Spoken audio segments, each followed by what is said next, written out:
बाकी लोग म्यूट कर लें। आज हम त्रिमसांश कुंडली के बारे में आज जानेंगे, उस विषय में अब चर्चा करेंगे। अर्थात एक राशि में 30 अंश होती है, उसको विभक्त किया गया। त्रिमसांश बनाने का थोड़ा अलग सूत्र है। त्रिमसांश कुंडली से व्यक्ति के जीवन में कितनी समस्या आती है, दुर्घटना इत्यादि होती है, मानसिक तनाव कितना, जो विचार जो किया जाता है, कितने झमेलों में कितने परेशानियों में उलझे रहेंगे, इत्यादियों का विचार जो होता है वो त्रिमसांश कुंडली के माध्यम से किया जाता है। इसके विषय में कैसे बनाया जाता है त्रिमसांश कुंडली, इसके बारे में जानेंगे। तो सबसे पहले त्रिमसांश कुंडली में क्या होता है कि ये सूर्य और चंद्रमा में स्थित नहीं होते हैं। इसमें एक स्थिति क्या है, कुज रवि ज गुरुज्ञ शुक्र भागा कलेयाः अयुजि युजि तुभे विपर्ययस्थाः शशि भवनाली झषांत मृक्ष संधि।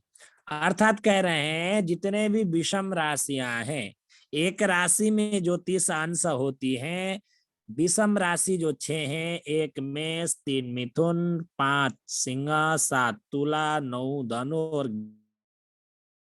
विषम राशियों में क्रम से मंगल, शनि, गुरु, बुध और शुक्र अधिपति होते हैं त्रिमसांश के।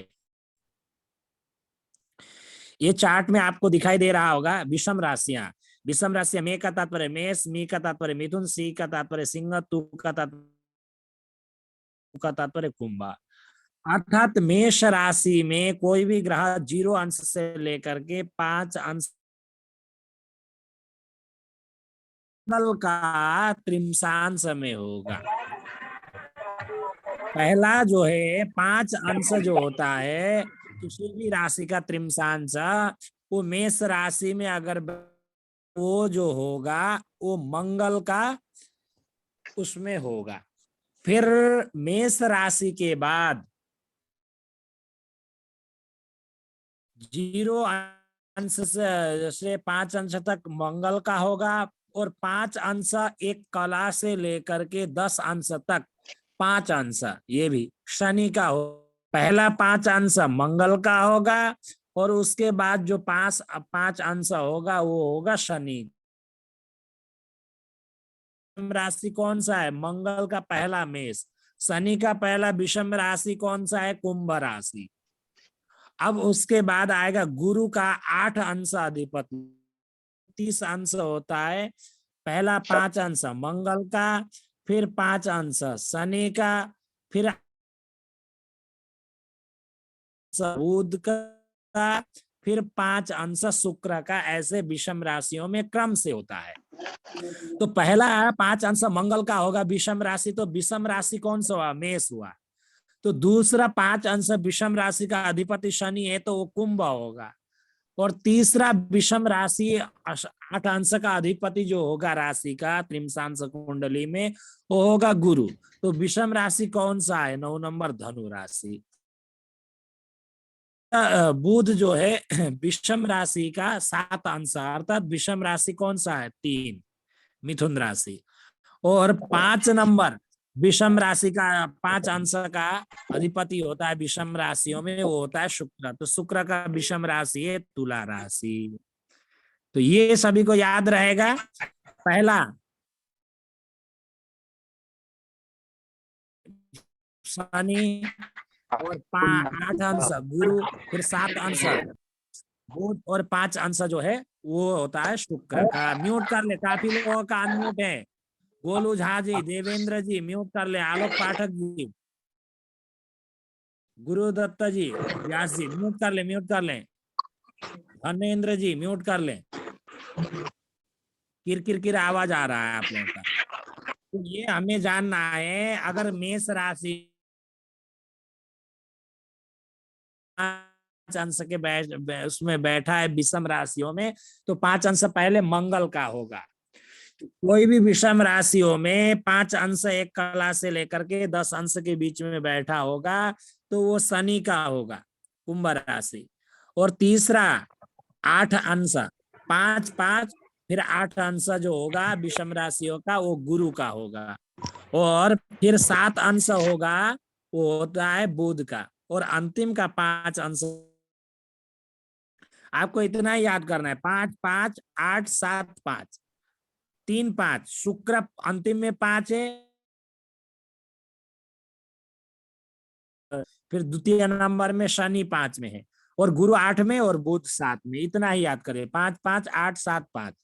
अब ये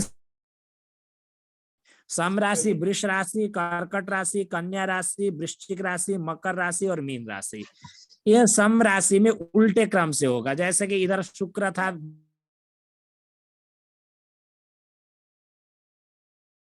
ठीक उसी प्रकार सम राशियों में कोई भी ग्रह 0 अंश से लेकर के 5 अंश के बीच में बैठा होगा तो पहला जो होगा वो शुक्र का त्रिंश,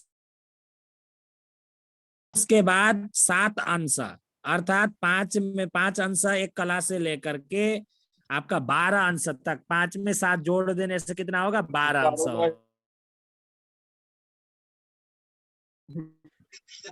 पंडित जी म्यूट कर लें, पंडित जी जुड़ के आप बात कर रहे हैं, बाद में पूछेंगे कि समझ में ही नहीं आएगा। और बाकी कौन भी म्यूट कर ले, अपना नाम लिखे कृपया तो मालूम चलेगा। तो पहला 5 अंश जो होता है वो शुक्र का होगा, फिर 7 अंश उल्टे क्रम में, 5 में 7 जोड़ देंगे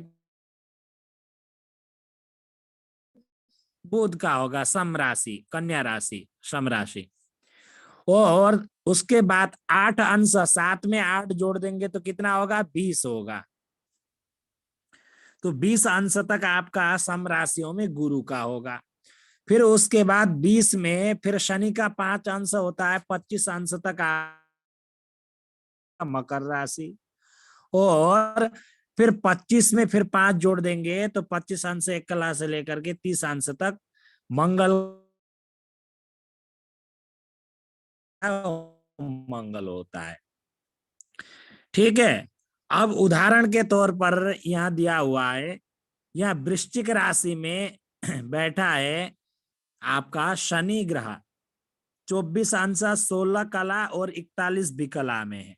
तो कहने का तात्पर्य सम राशि होने के कारण ये आपका शनि का देखिए, क्योंकि 20 अंश से लेकर के 25 अंश तक, 20 अंश एक कला से लेकर के 25 अंश तक त्रिमसांश में किसका होगा, सम राशि में शनि का होगा।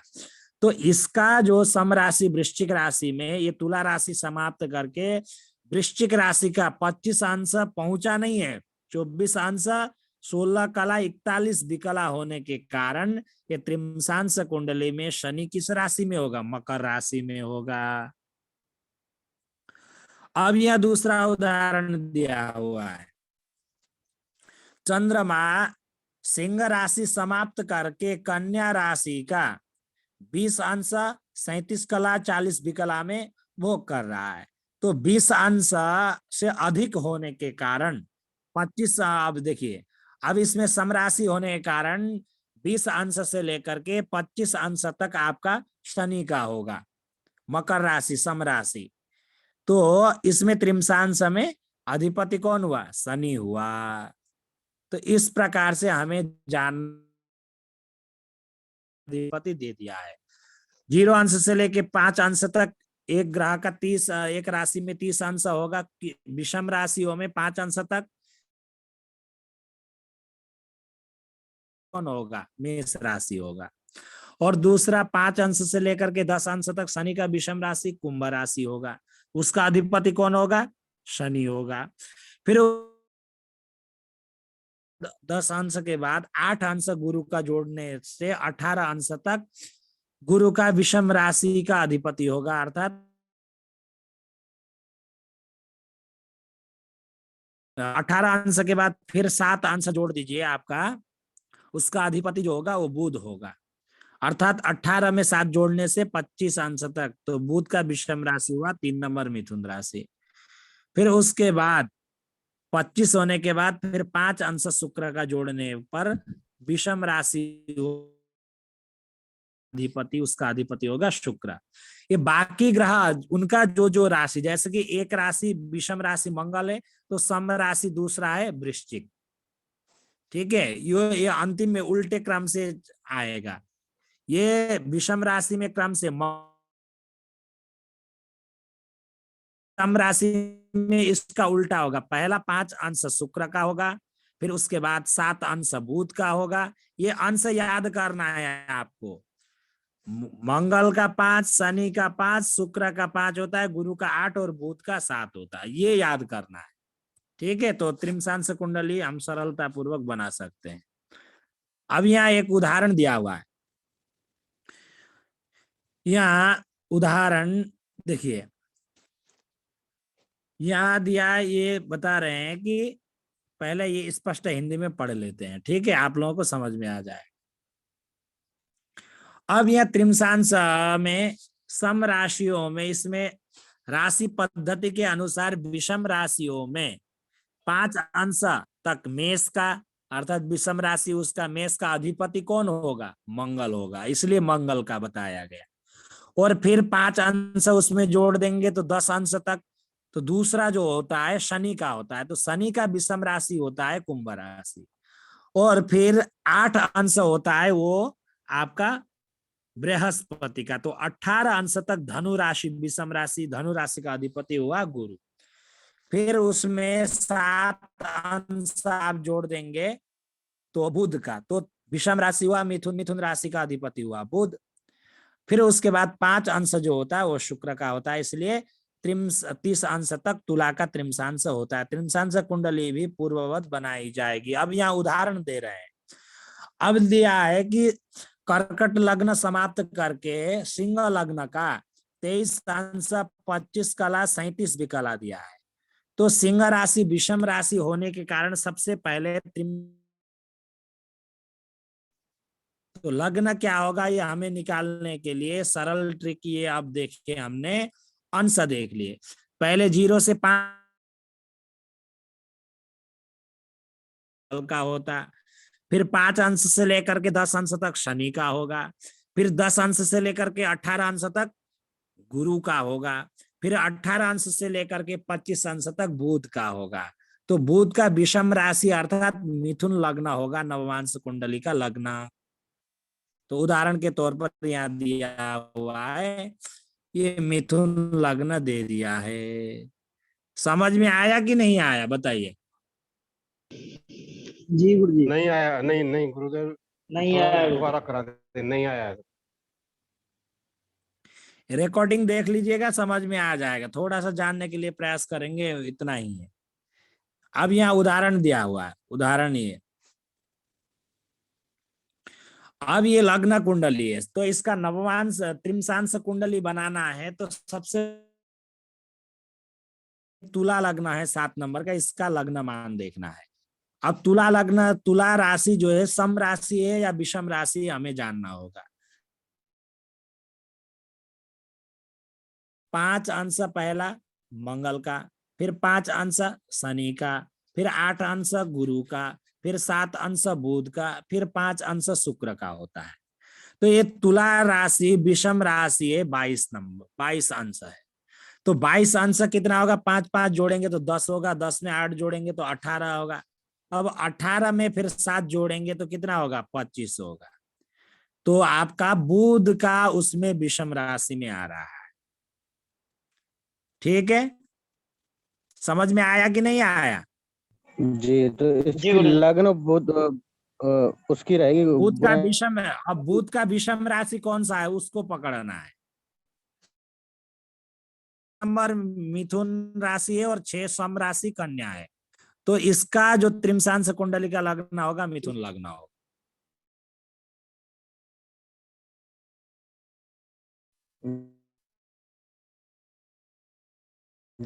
हाँ, अब ये त्रिमसांश कुंडली का उदाहरण भी दिया। ये मिथुन लग्न बना कि नहीं बना? जी गुरुदेव। अब यहाँ अन्य ग्रह को बिठाने के लिए हम देखेंगे फॉर्मूला। सबसे पहले सूर्य को देखेंगे।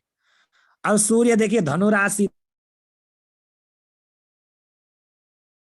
हुआ है। अब ये त्रिमसांश कुंडली में किस राशि पर होगा, तो इसको हमको देखने के लिए वही फॉर्मूला, विषम राशि है, 5 अंश मंगल का, गुरु का, 7 अंश बुध का, फिर 5 अंश शुक्र का। आपका 10 अंश तक किसका,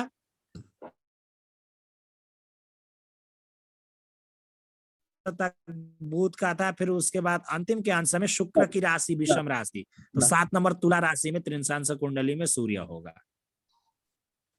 ठीक है, समझ में आया कि नहीं आया? जी गुरुदेव जी।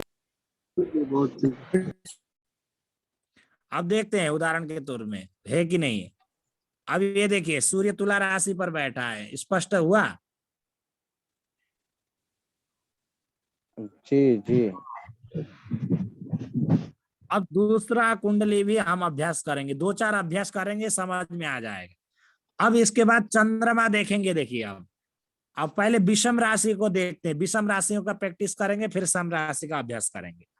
अब दूसरा देखते हैं हम, बुध जो है विषम राशि में बैठा है 24 अंश पर, 5 अंश मंगल, 5 अंश शनि, 8 अंश गुरु, फिर 7 अंश बुध, फिर 5 अंश शुक्र था।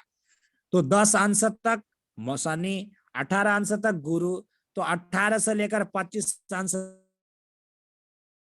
कहा। त्रिमसांश कुंडली में अर्थात किस राशि पर बैठेगा, बुध का विषम राशि कौन सा है, 3 नंबर।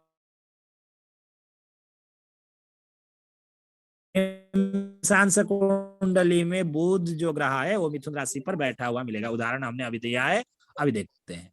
अब देखिए यहाँ बुध ग्रह बैठा है लग्न में मंगल के साथ, मिथुन राशि पर ही बैठा है। तो इस प्रकार से इसकी अभ्यास करने की आवश्यकता है, तो यह नहीं तो भूल जाए। अब दूसरा फिर उदाहरण लेते हैं, हमने अभी बुध का लिया, अब दूसरा ग्रह का ले लेते हैं। अब विषम राशि में अन्य ग्रह जो बैठा हुआ है,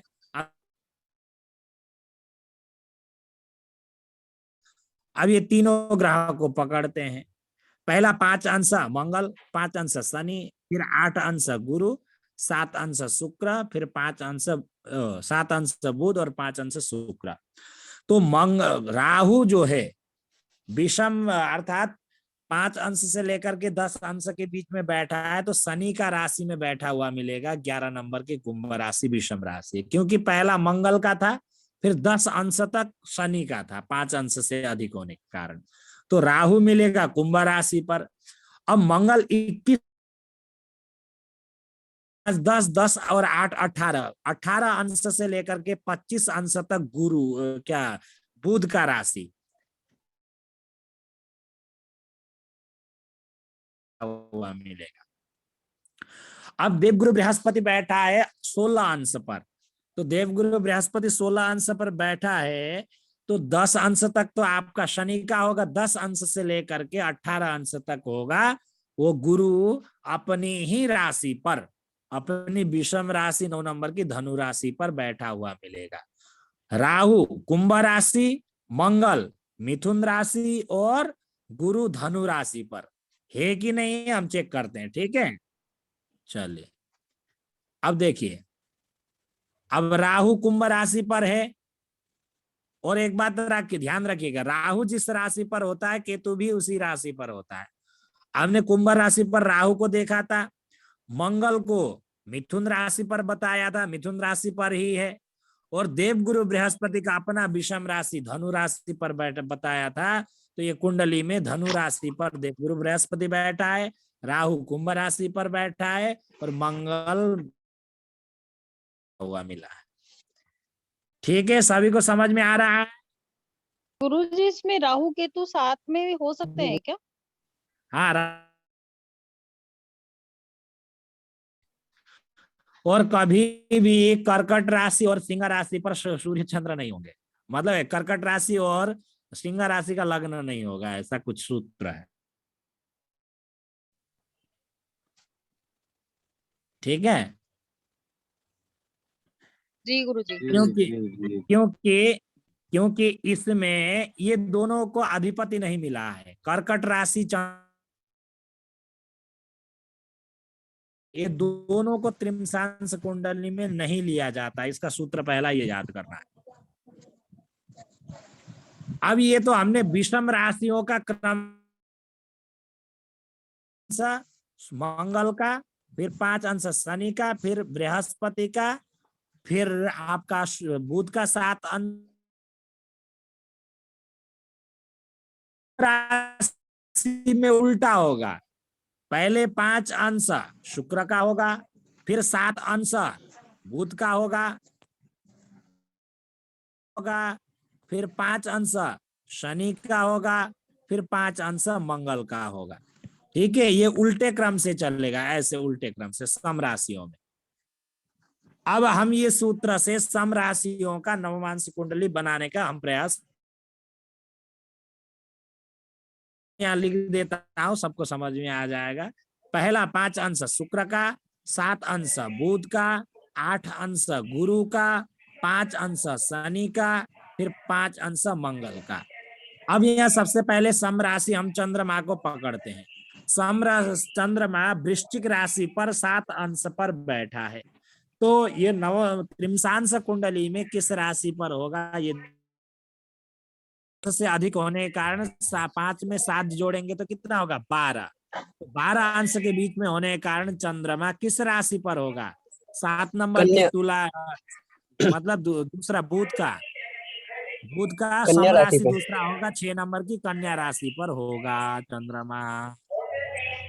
अब दूसरा हम देखते हैं, दूसरा ग्रह यहाँ कन्या राशि पर शनि 6 अंश पर बैठा है। तो कन्या राशि पर पहला जो सम राशि होने के कारण पहला नवमांश होगा शुक्र का। तो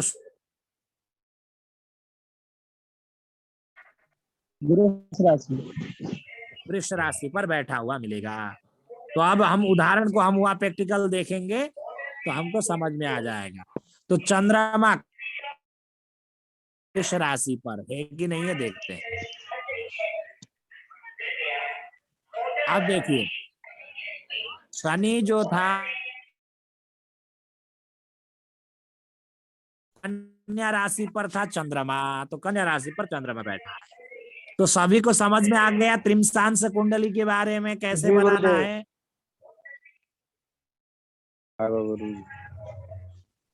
जी, तो चलिए त्रिमसांस कुंडली के बारे में आज नवमांश कुंडली, त्रिमसांस कुंडली, और इसका चार्ट भी बना हुआ है अच्छी तरह से, आप देख लीजिएगा। और ये आप लोगों को अभ्यास के लिए मैंने दिया हूं, पर बैठा हुआ है। अब यहाँ उदाहरण के तौर पर म्यूट कर ले, सभी लोग म्यूट कर ले। हरिओम जी म्यूट कर लीजिए, अन्य कौन है म्यूट कर ले। 83F5E म्यूट कर लें।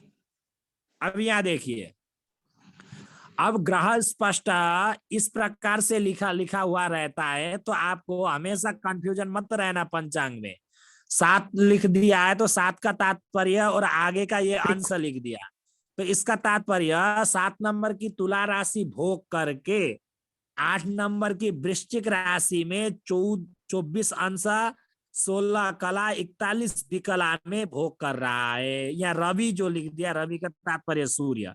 अब इस प्रकार से ग्रह स्पष्ट लिख दिया रहता है, तो आपको ऐसा नहीं जोड़ना है 7 नंबर की तुला राशि का 24 अंश पर, नहीं, वो वृश्चिक राशि पर तुला राशि समाप्त करके वृश्चिक राशि का 8 नंबर का वृश्चिक राशि का 24 अंश 16 कला 41 विकला,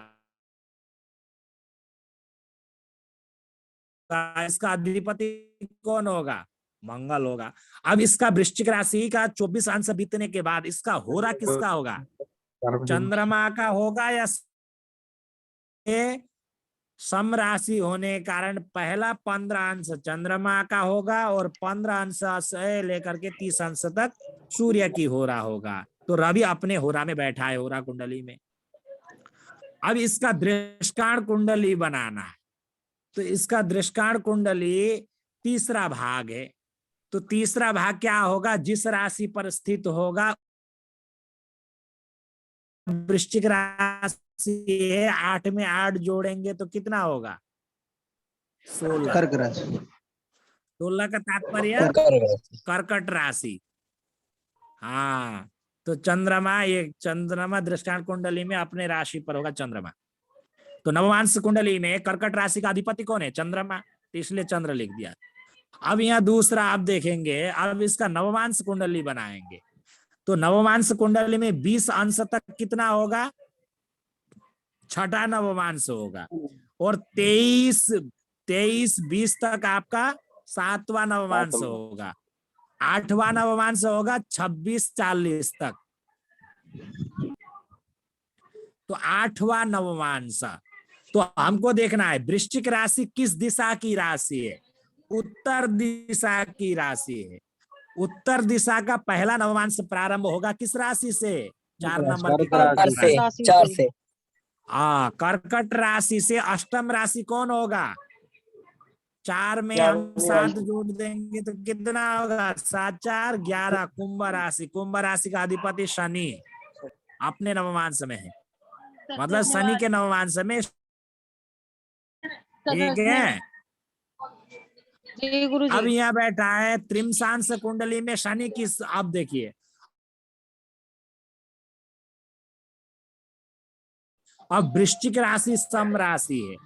अब ये 24 अंश पर बैठा है, तो वृश्चिक राशि पर, तो सम राशि में उल्ट 5 अंश शुक्र का, फिर 8 अंश गुरु का, फिर 5 अंश शनि का, फिर 5 अंश मंगल का होता। अंश तक आपका किसका हुआ? बुध का हुआ। 20 अंश तक आपका गुरु का हुआ। 25 अंश तक शनि का हुआ।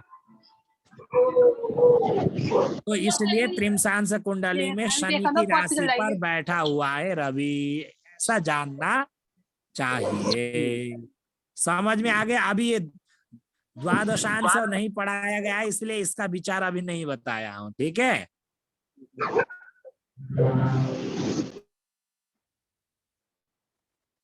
सब गुरुजी त्रिशांश का मतलब क्या होता है और किस लिए काम आते हैं ये? त्रिमसांश कुंडली में व्यक्ति के जीवन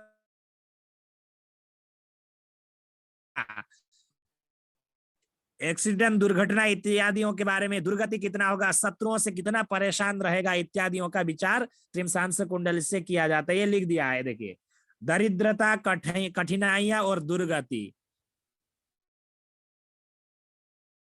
ये भी ध्यान रखिएगा। आपको पूछा जाएगा होरा कुंडली से क्या विचार किया जाता है, नवमांश कुंडली से क्या विचार किया जाता है, त्रिमसांश कुंडली से क्या विचार किया जाता है, ये आपको पूछा भी जाएगा। तो ये आज का इसका अभ्यास करिएगा। यहाँ अभ्यास करने के लिए मैंने चार्ट भी बना दिया हूँ। ये चार्ट आप लोग सब लोग भरिएगा ये वो कॉपी में। ये उदाहरण के तौर पर ये दिया 1 2 3 4 ग्रह का दिया हुआ है, तो बाकी ये बचा हुआ आप लोग भरिएगा। ठीक है जी गुरुजी।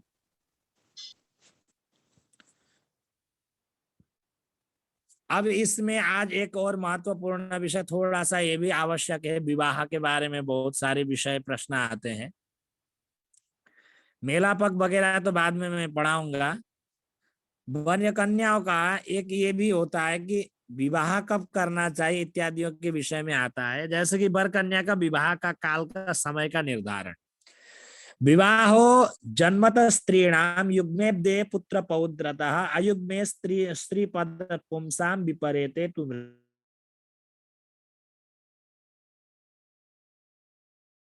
वर्षों में कन्या का विवाह श्रेयस्कर बताया गया है, और पुरुष का विवाह जिस वर्ष करते हैं वो अपना विषम वर्ष हो। जैसे कि मान लीजिए 20 साल की आयु है कन्या की, 20वां वर्ष हुआ, 22 हुआ, 24 हुआ, 26 हुआ इत्यादि, ये सम वर्षों में विवाह का। और पुरुष का सम वर्ष को अशुभ माना गया है। पुरुष का विषम वर्ष हो, जैसे 21 हुआ, 23 हुआ, 25 हुआ, 27 हुआ, 29 हुआ। इस प्रकार से पुरुष का विषम वर्ष हो और स्त्री का शुभ कहा गया है। जन्म से समवर्ष तक कन्या का और विषम वर्ष में पुरुष का विवाह शुभप्रद कहा गया है। इससे विपरीत होने पर अशुभ कहा गया है। अब दूसरा, विवाह कालादि में ग्रह शुद्धि जो, तो विवाह जो होता था वो कम जी उसमें आयु ये में पूछना होता है था। मुझे कि जैसे 20 वर्ष और 4 माह हो गए, तो फिर अपन 20 को काउंट करेंगे या 4 माह को? 20 वर्ष एक दिन भी अधिक होता है तो विषम वर्ष में चला जाएगा। और गुरुजी फिर 19 वर्ष और 4 माह हुए तो फिर वो सम्य हो जाएगा। वो सम हो जाएगा।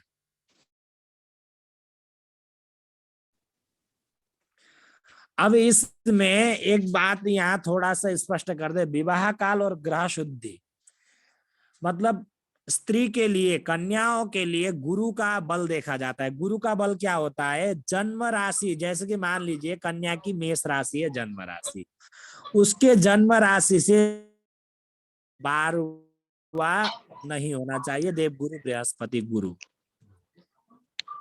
मान लीजिए कन्या की वृष राशि है, मेष राशि है, अब मेष राशि से चौथा, क्यों 3 जोड़ दीजिए, 4 न जोड़ करके मैं 3 क्यों जोड़ने के लिए बोल रहा हूं? क्योंकि एक तो पहली राशि में ही जुड़ रहा है, इसलिए एक घटा करके जोड़ना है। तो एक में 3 जोड़ेंगे तो 4 नंबर कर्कट राशि। मान लीजिए किसी लड़की का मेष राशि है और इस कर्कट राशि में हो तो उनके लिए विवाह करना अशुभ बताया गया है शास्त्रों में। चौथा, 8वां और 12वां है। अब उसके राशि से 8वां बृहस्पति, तो एक में 7 जोड़ दीजिए, क्योंकि एक तो यही जुड़ रहा है तो इसलिए हम 7 के 7 और ये एक मिला करके 8 हो जाता है, तो ये 7 में एक जोड़ेंगे तो 8, वृश्चिक राशि। मान लीजिए किसी कन्या का मेष राशि है, अगर वृश्चिक राशि में देवगुरु बृहस्पति विचरण कर रहा है तो इस वर्ष उस कन्या, ऐसा शास्त्रों में बताया गया है। अब तीसरा उदाहरण 12वां, और के जन्म राशि से 12वां राशि, तो 11 में, एक में 11 जोड़ दीजिए, मतलब 4, 8 और 12 अशुभ बता गया है। जब हमेशा एक घटा करके जोड़ना है, 4 है तो 3 जोड़ना है, 8 है तो 7 जोड़ना है, 12 है तो 11 जोड़ना है। क्योंकि एक तो एक में 11 जोड़ेंगे तो 12, अर्थात मीन राशि। अगर किसी कन्या की मेष राशि का जन्म है, मीन राशि में देवगुरु बृहस्पति विचरण कर रहा है, तो उनको उस साल विवाह नहीं। लेकिन ये इसमें एक बात विचरण कहाँ है, से देखेंगे? वो तो ऐसे वर्तमान ग्रह का वर्तमान में कौन सी राशि में विचरण कर रहा है, जैसे कि ये देखेंगे आज अभी वर्तमान समय देखिए, ये रात को अभी 9:54, 17 मई 2021 सन, अभी वर्तमान में किस किस राशि में देवगुरु बृहस्पति गोचर कर रहे हैं? अभी बृहस्पति कुंभ राशि में गोचर कर रहा है, तो ये किस राशि से 12 नंबर की राशि होगा? मीन राशि से 12 नंबर की राशि होगा। अब मीन राशि वाली जितने भी कन्याएं हैं उनके लिए ही रहेगा, क्योंकि अपने राशि से द्वादश में गोचर कर रहा है। अब दूसरा, चौथा राशि वृश्चिक राशि वाली कन्याओं को भी इस साल विवाह शुभ नहीं होगा, क्योंकि ये कितने दिनों तक इसी राशि में रहेगा? ये बृहस्पति एक राशि में 13 महीना रहता है। अब 8वां, कर्कट राशि से गिनने पर कर्कट राशि वाली कन्याओं को इस साल विवाह शुभ नहीं कहा गया। 1, 2, 3। अब इसमें एक सूत्र मिलता है शास्त्रों में बताते हैं इसमें एक नियम क्या है कि बताते हैं वो विवाह में कन्या का गुरु दोष परिहार के बारे में एक श्लोक मिलता है। कन्या की उम्र 10 वर्ष से अधिक हो जाए और गुरु शुद्धि प्राप्त न हो सके तो गुरु की पूजा करके तारा चंद्र और लग्न शुद्धि देख, ये ऐसा पंडितों ने कहा है। तो ये जो श्लोक था, ये श्लोक जो था, ये ऋषियों ने जो कहा है, ये पहले के समय में अब ये अभी तो भूल करके भी 10 साल से छोटी उम्र में किसी का शादी होता ही नहीं है। तो अगर हो सके तो गुरु बल को त्याग करके ही विवाह करें तो श्रेयस्कर होता है। अगर किसी कारणवश हो सके तो परिहार करे, 100% कोशिश हो। अगर किसी कारणवश करना पड़े तो आपको गुरु का विशेष पूजन करके आप विवाह कर सकते हैं, लेकिन उसमें चंद्र लग्न शुद्धि देख करके ही करें। हो सके तो बचें, अगर नहीं होता है तो आप कर सकते हैं, लेकिन उसका विशेष पूजा करके करिएगा। जिस प्रकार से कन्याओं के लिए गुरुबल बताया गया है, उसी प्रकार पुरुष के लिए होता है सूर्य बल। गुरुजी इसमें जैसे 4, 8, 12 का चंद्रमा ये गुरु चल रहा है, और अगर मान लीजिए कि अबू सवा आ गया है तो फिर उसमें विवाह कर देते हैं, तो ऐसा क्यों? क्या मैं समझा नहीं। जैसे 4, 8, 12 का गुरु चल रहा है किसी को चंद्रमा से, और उसका जैसे जैसे अक्षय तृतीया आ गई, नहीं, तृतीया हो चाहे कोई भी तिथिया हो, तो स्त्री के लिए, पुरुष के लिए गुरु बल लागू नहीं होता है। कर देते तो नहीं करना चाहिए ना? नहीं करना चाहिए उनको। देखिए एक बात मैं बता रहा हूँ, कर्म कांड करने वाले जो होंगे वो वेदों के ज्ञाता हो सकते हैं, बहुत कम ही लोग। थोड़ा बहुत ज्योतिष पढ़ा होगा मैं मान सकता हूँ, लेकिन इसके भी वेद किसी ने पढ़ा है बोल करके, रुद्राष्टाध्यायी पढ़ा है, मैं वेद पढ़ा हूं, वो बोल सकता है क्योंकि वो वेद का अंग है, लेकिन संपूर्ण वेद नहीं पढ़ा। समझ रहे हैं बात को?